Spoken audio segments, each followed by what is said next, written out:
இது எந்த நபருக்கும் அரசியலில் வர்றதுக்கு உரிமை இருக்குங்க. ஆனால் உதயநிதி அப்படி சொல்ல முடியாதுங்க. இளவரசர் வருகிறார், பராக் பராக் தான். அதை எப்படி இருக்கக்கூடாதுன்றதுக்கு உதாரணம் ஸ்டாலின் நல்ல உதாரணம். ஆனால் உதயநிதி கெட்ட உதாரணம். யாரும் அரசியலுக்கு வரலாம். லதா ரஜினிகாந்தே வந்திருக்காங்க. இவர் சூப்பர் ஸ்டார் இல்லையா? ஈவன் சீஃப் மினிஸ்டரே இவரை பார்க்கணுன்னு எதிர்பார்ப்பார். போத் அண்ணாமலை அண்ட் லதா ரஜினிகாந்த் ரெண்டிலுமே பாஜகவினுடைய கை இருக்குது. அரசியல் வேறு, ஆன்மீகம் வேறுங்க. ரெண்டையும் ஒன்றா அதாவது சுமங்கலி விதவைன்ற மாதிரி அப்படி யாராவது சொல்ல முடியுமா? ஒன்று சுமங்கலியாக இருக்கலாம், இல்லைன்னா விதவையாக இருக்கலாம்.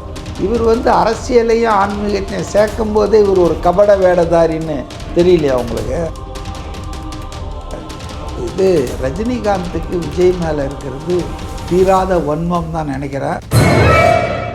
உதயநிதி மாதிரி தான் இப்போ ரஜினிகாந்தும் இருக்கார். விஜய் இஸ் விஜய். எம்ஜிஆருக்கு ஈக்குவலான ஒரு இடத்த அரசியலில் அடைந்து விட்டார். அந்த ராஜினாமா பண்ணாங்களா 4 எம்எல்ஏக்கள், அவங்கள கூட விஜய்லாம் பார்க்கலையே. ஆதவ் அர்ஜுனா அண்டு புஷி ஆனந்தம் முடிக்கிறாங்க. நேச்சுரலி அதிமுகலேருந்து வெளியேறுபவர்கள், வெளியேற்றப்படுபவர்கள் 2 கேட்டகரி இருக்குது. 2 பேருக்குமே நேச்சுரல் சாய்ஸ் டிவிக்கு.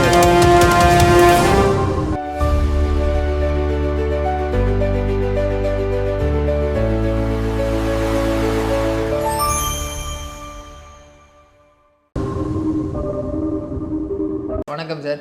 வணக்கம். அதிமுகவில் பல்வேறு குழப்பங்கள் இருந்துச்சு சார். இப்போது அதில் இருக்கக்கூடிய நிர்வாகிகள் என்ன சொல்கிறாங்கன்னா, எடப்பாடி அவர்களுடைய பையனை நீங்கள் உள்ளே கொண்டு வரணும், அப்போ தான் இளைஞர்களை உள்ளே கொண்டு வர முடியும் அப்படின்ற மாதிரியான பேச்சுவார்த்தைகள் போயிட்டு. ஆல்ரெடி திமுக அதிமுக விமர்சனம் பண்ணுறது இந்த வாரிசு அரசியல் அப்படின்ற ஒரு விஷயம் தான். இப்போ அவருடைய மகனும் அரசியலுக்கு வர்றதுன்றது எப்படி பார்க்குறீங்க சார்?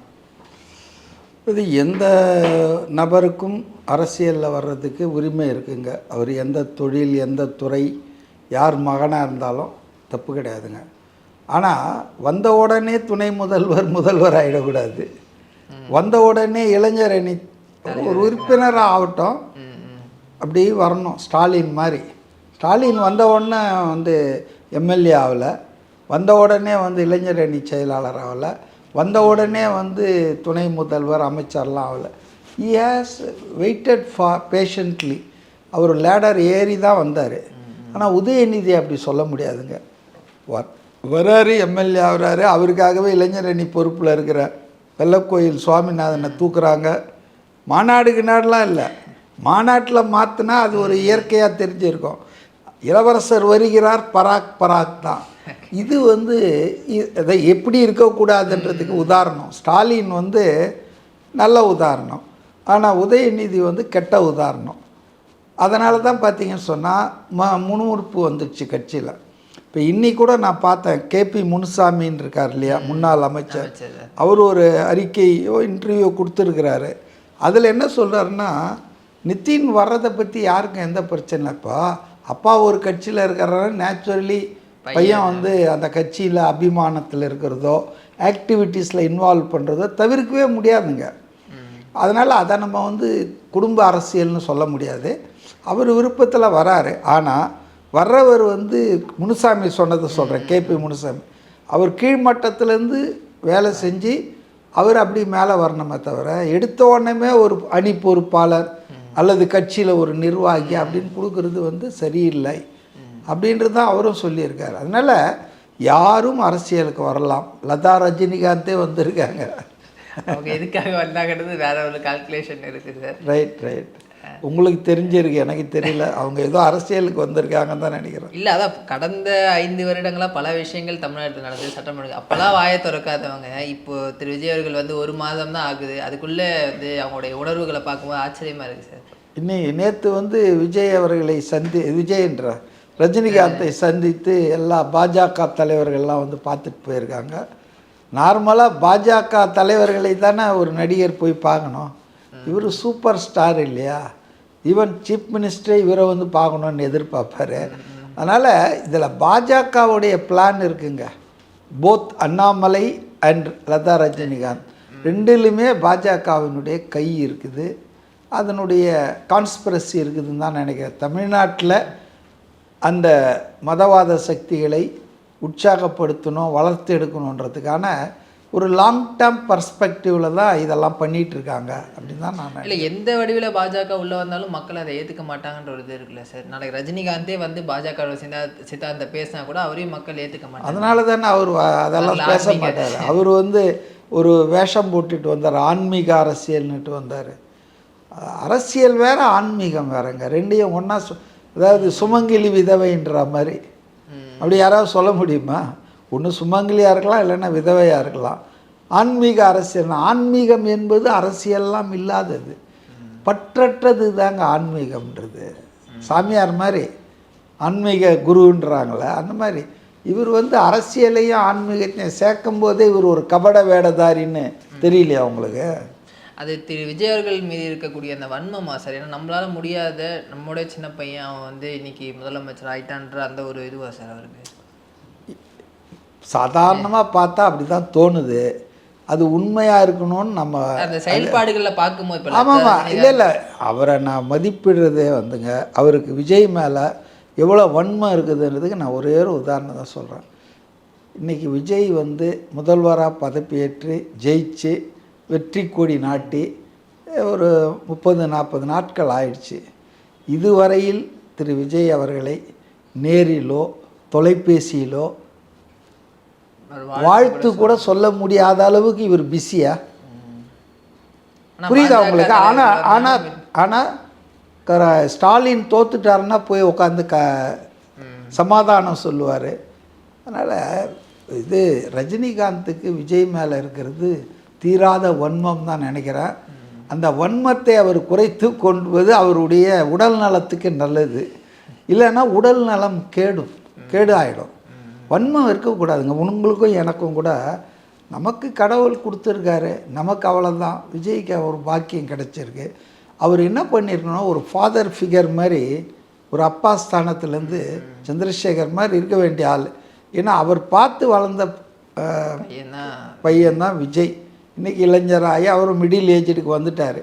அப்போ நம்ம பையன் ஒருத்தன் நம்ம ஃபீல்டிலேருந்து நமக்கு ரொம்ப தெரிஞ்சவன், நம்ம பார்த்து வளர்ந்தவன், எடுத்த எடுப்பிலேயே 2.5 வருஷத்துலேயே எம்ஜிஆர் சாதனையை முறியடிக்கிறவளும் வந்திருக்காருன்னா அது நம்ம சந்தோஷப்படணும்.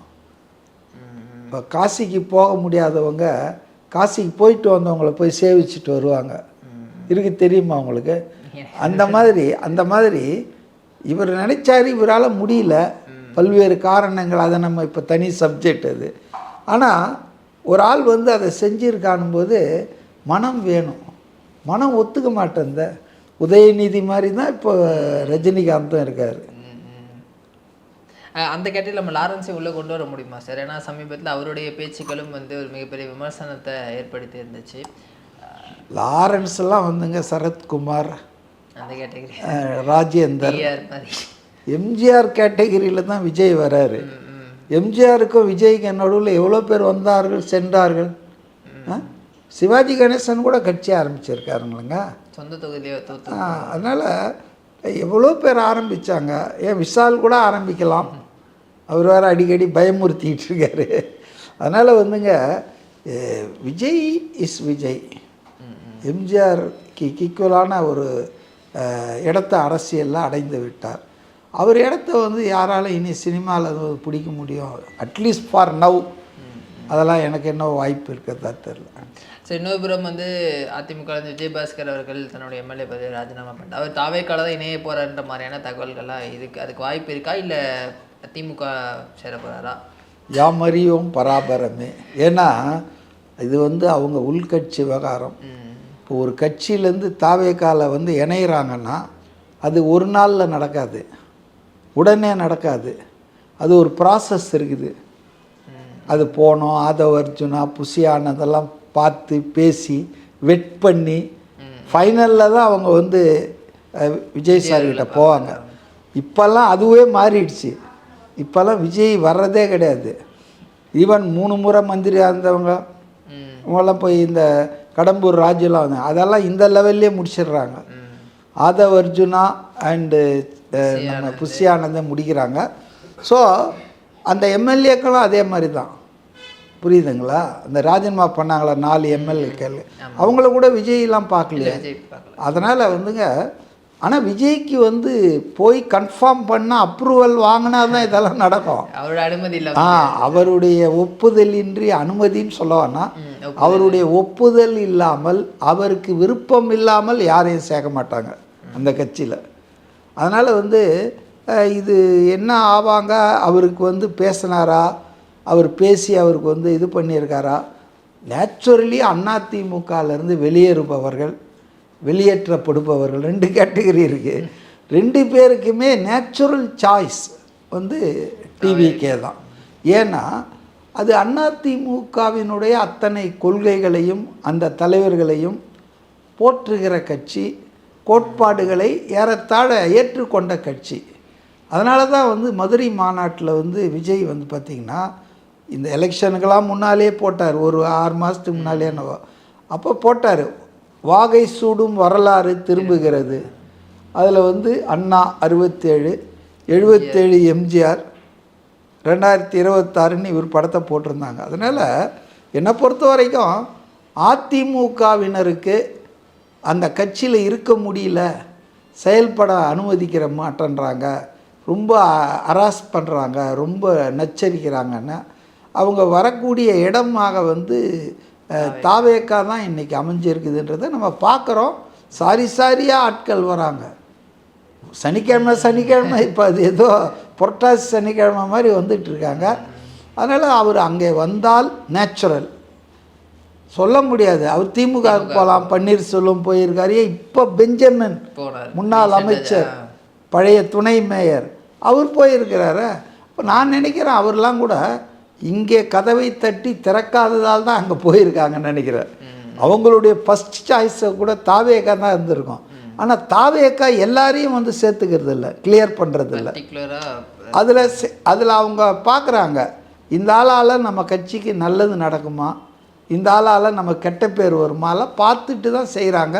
ஸோ அதனால் இது எப்போ வருவார், எந்த கட்சிக்கு வருவார் அப்படின்றதெல்லாம் இப்போ எதையும் நம்ம சொல்ல முடியலைங்க. இன்றைக்கி நடக்கிற அரசியலை பார்த்தா திடுதிப்புன்னு திரிணாமுல் காங்கிரஸ் 2ஆக உடஞ்சிடுச்சு.